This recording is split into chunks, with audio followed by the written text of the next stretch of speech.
everybody, today we're back with Dragon Ball Z. This will be probably the first time opening up this on camera. I opened up a few Dragon Ball Z, some of the older sets, a while ago. We're jumping into at least a bigger version of it right now. Smaller box, but obviously a higher price point per box. And again, each one of these booster boxes is around, I want to say $500-600 depending on where you get it from. It's the Beyond Generation one. There's not a whole lot per box, but the value of the cards that are the top tier of this set make it completely worth it. And then again, because it's Bandai, these PSA 10 are kind of like a guarantee more or less. So regardless, let's get into it. Hopefully we can pull one of the big ones. So we got the Dragon Ball Z Beyond Generation collector box here. So honestly, just kind of dealing with a new shop. We're kind of going through a list of what they have. So I saw this in there and I was like, you know what? Let's try it. Let's see what's in store for us with this set. The serration is there. Oh, there we go. Okay, so like there's the one, is that a promo card? Is it a lower tiered one? I'm trying to see. Okay, so I don't know if this is just like one of those random ones it comes with. If I can get this to open. So I guess it's a double side.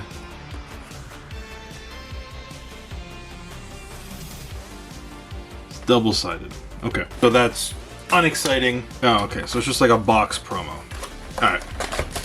Simple enough. Okay, remove that from my mindset. All the Bandai stuff is like super difficult to open when it comes to these boxes. So again, we're looking for most of the gold stuff, which again, like all these are hollows. So we're looking for secret rare stuff from what I see. Super rare, secret rare. Okay, there's all these sort of things. There's so many little things. Okay, hold on. Again, last time I opened this, I just opened it just to open Dragon Ball Z stuff. So uncommon, rare. Okay. Secret rare, common. So we're looking for Son Goku, basically. That's the big hit out of this stuff. So it's honestly, it's been a long time since I've messed around with Dragon Ball Z stuff. Son Goku. Son Gohan. So I'm guessing the problem is if you don't open up enough of it, I want to say you get confused with stuff, but it's definitely a little more difficult to understand certain things. The one thing I do like about the Bandai cards is that they're just printed a little bit different. They're just printed nicer. Like it's hard to tell on the camera, but there is a huge quality difference. Just like gigantic with regards to Bandai cards and like Pokemon. Oh, that just screwed me up. And I've just seen what that is.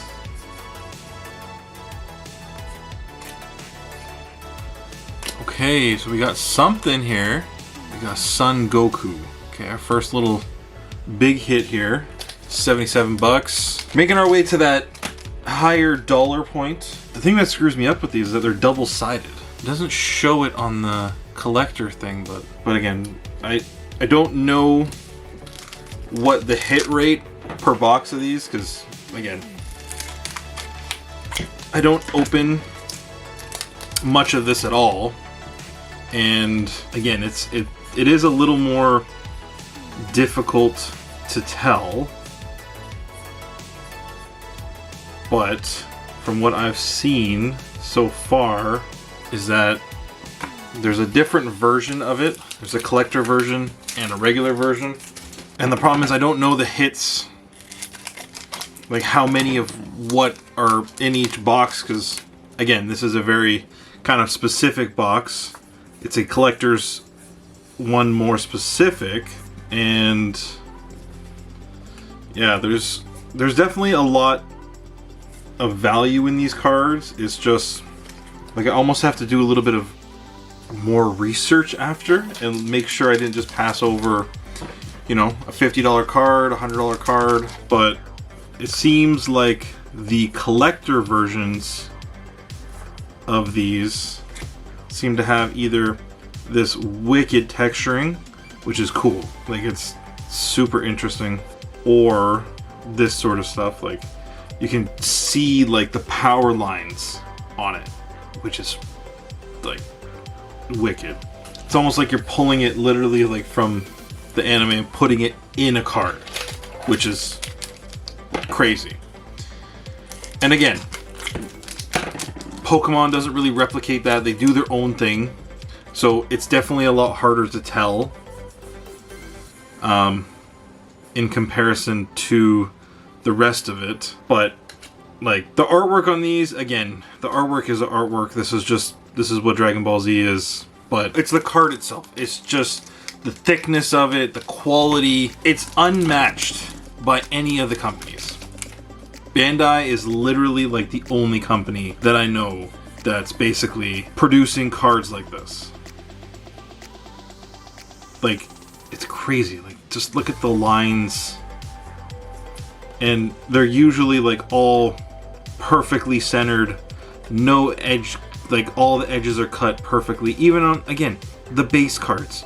I mean, every card in this set is hollow, so that doesn't affect it in any way, but they're literally just all, and they're all different, like texturing hollows with different gold and artwork and reflective on it. Like, it's just, it's actually, it's so well done that you're almost kind of, you're like, whoa, this is like it almost feels like top sports cards now, but way nicer, because they don't feel like they're covered in hard plastic.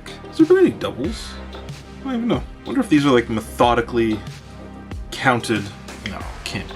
That's like ruins the whole point of this. But yeah, this is awesome. I do very much. Okay, so that's another copy of the promo that was inserted in there, and then you have Vegeta, Trunks, and like all those power cards. Those are actually wicked. Like, it's not normal for me to see this many.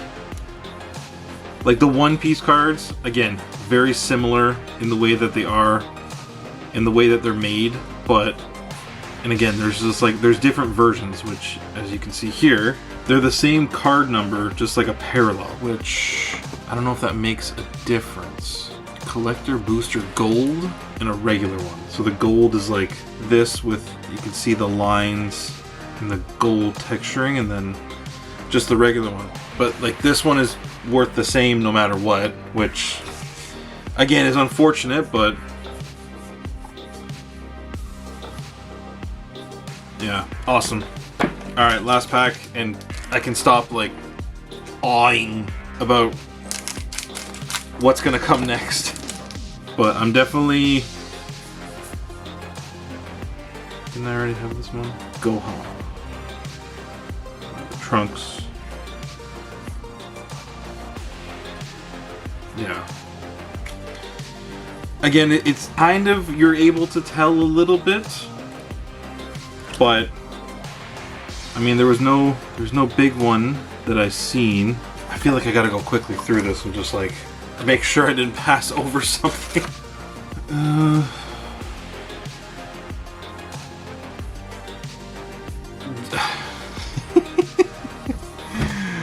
Oh, okay. So there's definitely not enough to justify the high price point in this, because again, we didn't really get anything in the top 5, and the top 5 for the most part gets your money back out of this box. Like, again, the top 2, you're laughing, but this one is a hard gamble. This one is a hard gamble. At least with like the One Piece stuff, there's a lot kind of in between with regards to certain cards that people want. There's certain stuff that is still desirable out of the set, that there's enough kind of value and stuff on it.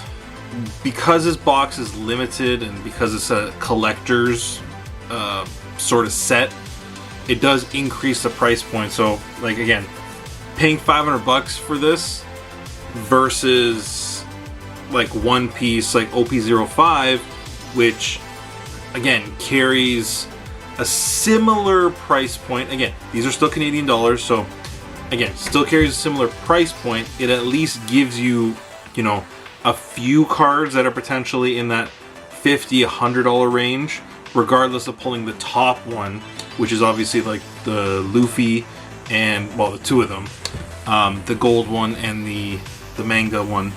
So this one, I don't know, it's a little bit tougher. It's definitely a little bit tougher because it's like basically what you're after is the God Rare and the Super Rare. The problem with that is we got a special Leader Rare, so like it's still doesn't make up for the rest of it. Like even if you put all these together, you might come fairly close in getting that money back for the box, but I don't think you're like, unless you pull the top 5 cards, which again, the first one, just view it like this: MSRP is basically $500. The first card is $2,200. Second card is $2,100. The third card is $560. The fourth card is $360. The fifth card is $330. So I don't know. You really gotta love Dragon Ball Z for this one. But in the meantime, again, thank you for watching. If you like what we're doing, like, comment, subscribe. Thank you.